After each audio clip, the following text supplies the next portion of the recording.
Olá pessoal, bem-vindos a mais uma conversa com o especialista. Estamos aqui hoje com o psiquiatra Renato Araújo. O Renato é sócio da Clínica Mangabeiras em Belo Horizonte.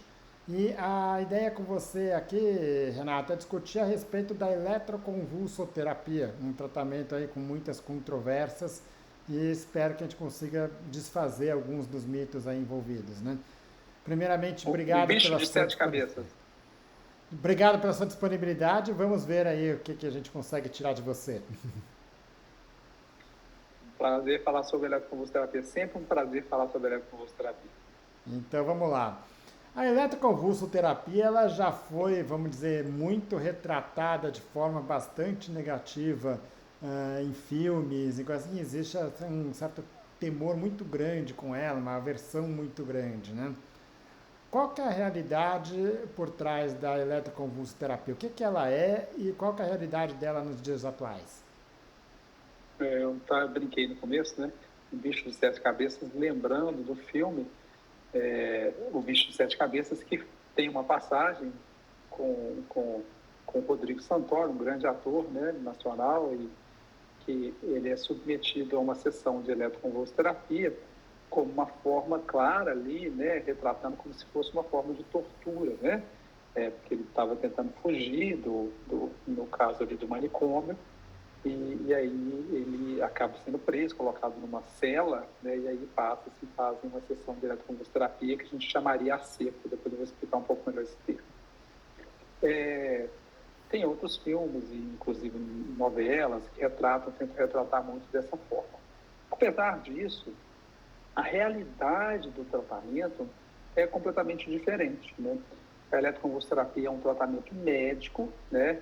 Utilizado para várias condições psiquiátricas e ou neurológicas, algumas condições médicas, que é feita em ambiente hospitalar, né? Em um ambiente com total monitorização e segurança, sob anestesia geral, né, que visa, então, através de uma descarga elétrica no cérebro controlada, né, provocar uma convulsão que trata diversos transtornos psiquiátricos. A gente vai poder né, falar um pouquinho mais como é que é o funcionamento sobre isso, mas é basicamente isso.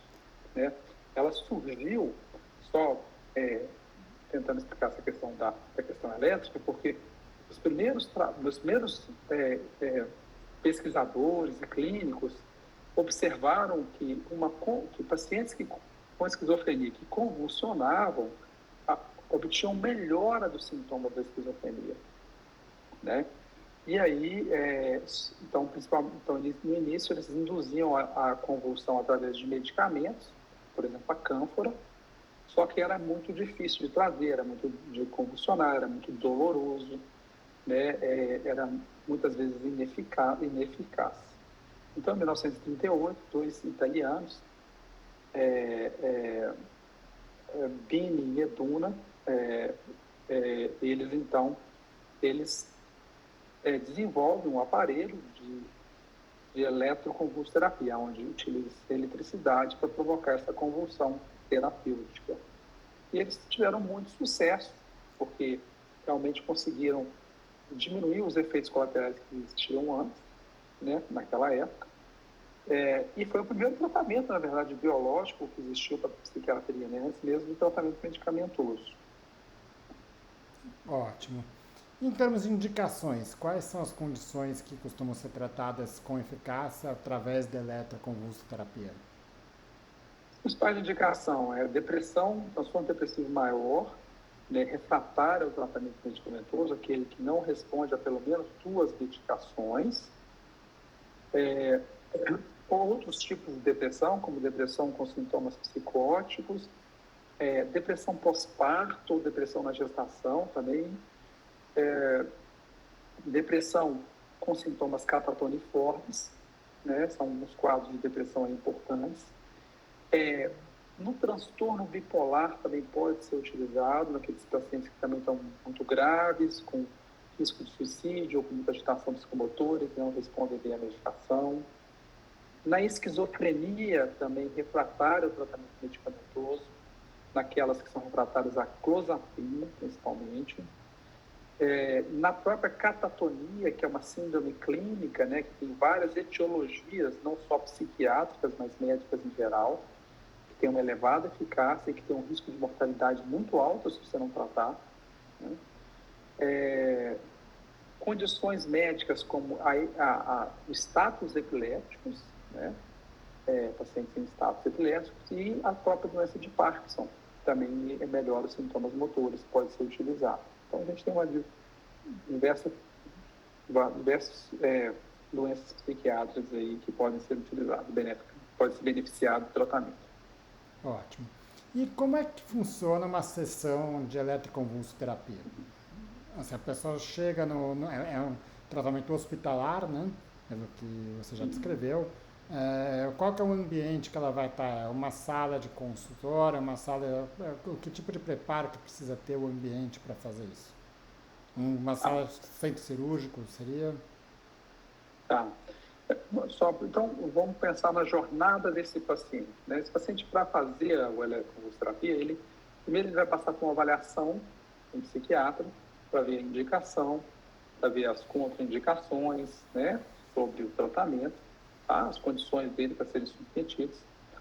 Vão ser pedidos exames e uma avaliação cardiológica também, para avaliar as condições clínicas desse paciente para ser submetido à técnica.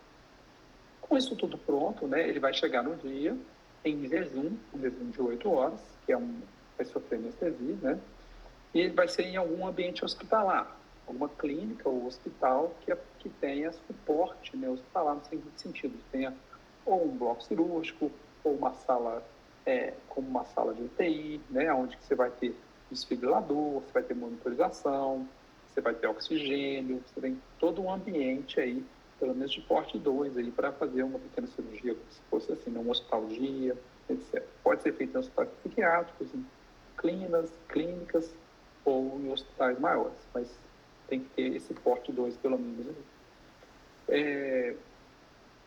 Na sala, então, tem que ter os aparelhos de monitorização, né? Maca, a presença do anestesista, da enfermagem, do psiquiatra. E esse paciente vai chegar, ele vai ser monitorizado, tanto a parte do coração, do eletrocardiograma, saturação, frequência cardíaca, pressão arterial, né?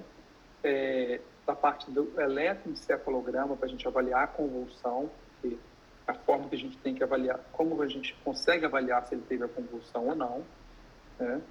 E a gente vai colocar, então, os eletrodos para provocar a convulsão também, né? Passar a corrente elétrica.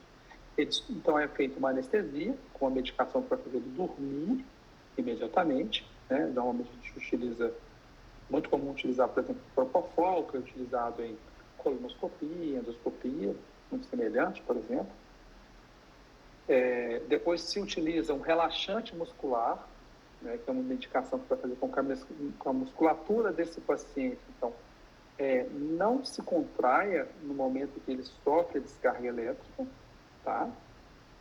E aí é feito, o anestesista ventila esse paciente, não precisa de fazer intubação, ele ventila, e logo depois a gente coloca um protetor bucal e aplica o estímulo elétrico. Por que a gente põe um protetor bucal?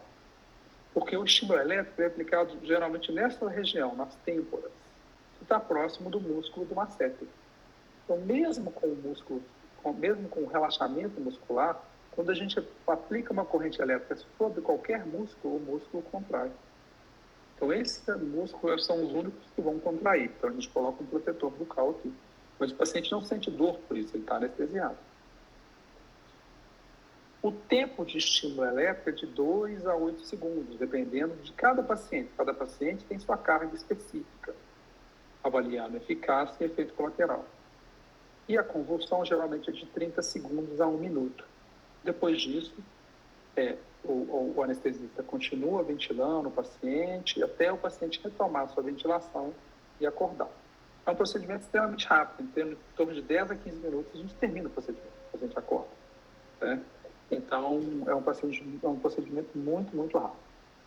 Ótimo. Bom, o paciente faz estudo sedado, então ele não vai ter nenhuma percepção do que está acontecendo naquele momento, como numa cirurgia. Quer dizer, você está apagado ali e quando você acordou já foi. Exatamente, exatamente. O paciente ele não tem nenhum tipo de lembrança do procedimento, exatamente nenhum. Está Ótimo. completamente anestesiado. E você já Mas a anestesia é bem citou, breve. e você já citou um pouco a respeito do procedimento feito a seco, né? O que seria isso? Pois é, a gente chama de modificado ou não modificado ou a seco, né?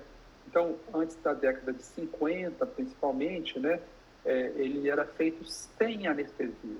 Então, o paciente estava sem anestesia quando era submetido à carga elétrica, né? Então, isso provocava, sim, aquelas cenas mais chocantes mesmo, o paciente se contraía todo, né? Lógico que depois que ele tinha convulsão, ele perdia a consciência, ele não ia lembrar, né? Mas a cena é muito feia de se ver, aumenta o risco de fraturas, né? Etc. Né? E hoje isso é completamente, isso é tido, isso é uma prática médica, né? O Conselho Federal de Medicina não permite que seja feito nenhuma sessão de eletroconvulsoterapia sem anestesia, né? Tá? Não é permitido isso mais. Ótimo. E normalmente isso são feitos em algumas sessões. Sim, dependendo do diagnóstico do paciente, do quadro dele, você vai precisar de mais ou menos sessões. Se a gente for pegar a depressão maior, que é o maior número de pacientes, em média são entre 8 a 12 sessões que são realizadas 2 a 3 vezes por semana. Então, entre 3 a 4 semanas de tratamento. Ótimo. E, bom, você já falou a respeito da monitorização, que precisa do suporte que você precisa ter no ambiente, né, as medidas de segurança. Isso, obviamente, porque existem riscos envolvidos, né? Que riscos são esses? Bom, os maiores riscos envolvidos no procedimento estão relacionados a riscos cardiovasculares, tá? Quando a gente provoca essa convulsão, a convulsão ela leva a um aumento da frequência cardíaca e da pressão arterial. E quando ela termina, ela leva a uma queda da frequência cardíaca, que pode ser, às vezes, também de uma forma pronunciada. Então, há oscilação da frequência cardíaca e da pressão arterial. Em pessoas que não têm nenhuma doença cardiovascular, isso não é um problema em si, né? Isso aí a gente leva sem problema nenhum, né? Não é um fator maior de risco. Quando a pessoa já tem um problema cardiovascular, isso sim pode gerar um risco maior. Então, às vezes, tem que utilizar alguma outra medicação associada e a monitorização é importante. Por exemplo, se o paciente já tem uma arritmia, ele pode ter um risco maior de ter uma arritmia durante a sessão. Mas não é uma contraindicação absoluta, não. Só que você tem que ter outros, outras medidas. Outros Podemos fatores são dizer, fatores. poder dizer assim que, de alguma forma, a convulsão controlada, ela pode, de alguma forma, gerar alguns efeitos indesejados e algumas complicações, principalmente do ponto de vista cardiovascular, mas que se você tiver monitorado, isso não vai te trazer. Quer dizer, é claro que se você tem uma arritmia num ambiente que não tenha nada, você vai poder ter uma evolução ruim, mas tendo tudo em mãos, isso não vai gerar nenhuma consequência para o paciente. Exatamente. São coisas reversíveis, tratáveis, etc. Né? Ótimo. Legal. Ah, e como é que funciona a eletroconvulsoterapia atualmente? Qual que é a realidade dela aqui no Brasil? É um serviço que está amplamente disponível? Hospitais gerais costumam ter isso? Clínicas psiquiátricas costumam ter isso sempre prontamente disponível, seja no Sistema Único de Saúde, seja no sistema privado? Como é que funciona isso? Não, infelizmente, não. Infelizmente, cada vez mais, o acesso é muito difícil ao tratamento no Brasil, né? Uma série de questões, desde uma política de saúde mental que é contra o tratamento, que é contra uma série de medidas científicas aí, né? E aí isso dificulta o acesso da população em geral, principalmente a população mais pobre, que tem mais necessidade, né? Eu falo que hoje é um tratamento de elite, né? Só a elite que tem mais acesso a esse tratamento, né? Infelizmente, né? São poucos serviços públicos no Brasil que têm acesso a ele. Inclusive, e mesmo os serviços privados também são poucos, né? Não está disponível em todas as localidades. Então, por exemplo, eu estou em Belo Horizonte, eu posso, salvo engano, Belo Horizonte, não existe outro serviço de eletroconvulsoterapia em Minas Gerais, a não ser em Belo Horizonte. Então, você imagina, Belo Horizonte, Minas Gerais é maior do que a França, enfim, e só tem aqui.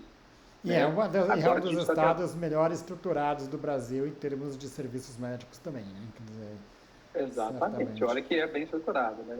Exato, Tem exato. mais serviço de eletroconvulsoterapia ainda por cima. Ótimo. E costuma ser coberto por plano de saúde? Aí depende de cada localidade. Tem planos de saúde que cobrem, outros não, e determinadas regiões do país. É muito diversificado isso. Quer dizer, a primeira coisa, precisa existir o serviço e, em segundo momento, discutir qual que é a viabilidade da realização do procedimento. É, Legal. exatamente. Renato, acho que deu para explorar bem aí o assunto, entender um pouco o que, que é o Tem, tratamento.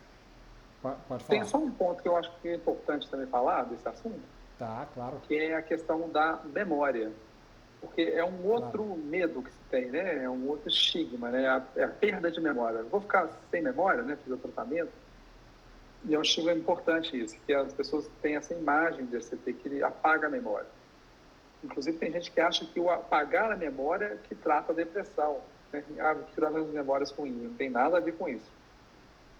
Mas a gente sabe que o tratamento ele provoca uma amnésia, quer dizer, uma perda de memória recente dos fatos e eventos que estão ocorrendo durante o período que faz o tratamento. Então, o paciente, quando ele faz esse tratamento, ele pode ter, sim, uma falta, perder parte da memória do período que ele fez o tratamento e até períodos próximos ali do tratamento. Depois que acaba o tratamento, essa capacidade de memorizar, ela volta ao normal. Estudos mostram que até melhora em relação ao que estava antes. Mas ele fica com um esquecimento daquele momento que ele tratou. Isso depende de técnica, de carga elétrica que se passa, do tipo de doença que se trata, mas é um fator aí só que eu queria colocar isso para vocês, que as pessoas não precisam ter medo disso, isso não é lesão cerebral, não é nada disso, e não tem nada que ficar também preocupado de não lembrar de uma época tão ruim quando estava com depressão, assim, nesse período, né? Legal, Renato. Obrigado pela disponibilidade. Acho que ficou bem claro aí o respeito, para uma compreensão inicial a respeito do tratamento. E espero contar com você em outras discussões aqui. Muito obrigado, eu que agradeço.